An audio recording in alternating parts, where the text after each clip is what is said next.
Rock, they look kind of familiar. Yeah, haven't we seen those two somewheres before?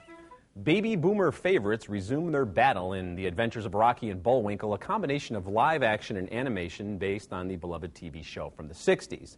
In the early frontrunner for the most bizarre casting of the 21st century, Robert De Niro is fearless leader who, along with Jason Alexander as Boris Badenoff and Rene Russo as Natasha Fatale, plan to take over the country, if only they can shake off that pesky Rocky and Bullwinkle who remain cartoon creations. Have you liquidated Moose at Square?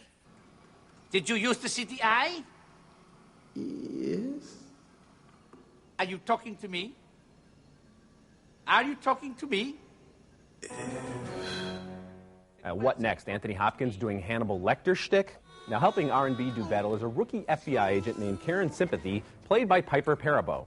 Hurry up, Rocky, fight out! Just like old times.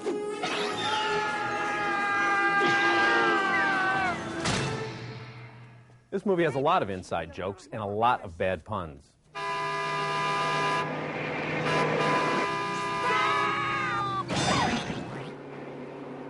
This movie's getting kinda... Don't say it. two-dimensional.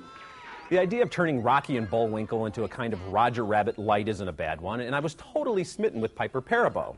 But Russo and Alexander have only one big scene that falls completely flat, and there's no point really in having De Niro playing fearless leader. It's just embarrassing.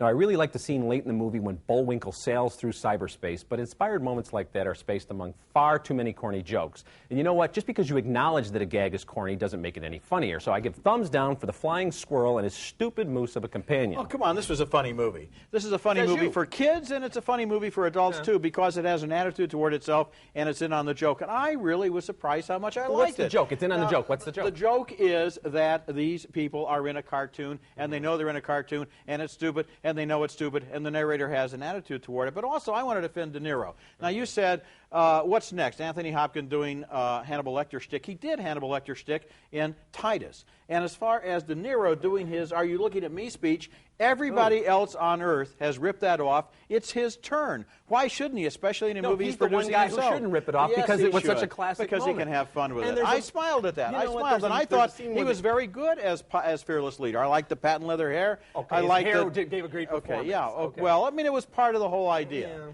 Yeah. Come on. There were moments when Jason Alexander and Rene Russo are dancing and everything, and I could just feel the silence that I think audiences are going to have when they watch. I this. heard a lot It's of just not laughter, funny. but I'm not reviewing the audience. I'm reviewing my opinion, and I thought it was funny. I'm telling you how I was felt. surprised, and most of these retreads of TV cartoons fall flat on the water. Look at the remake of the Flintstones, for example, the sequel. This one, I think, had it. There were some laughs, and I give them points for trying to do something different.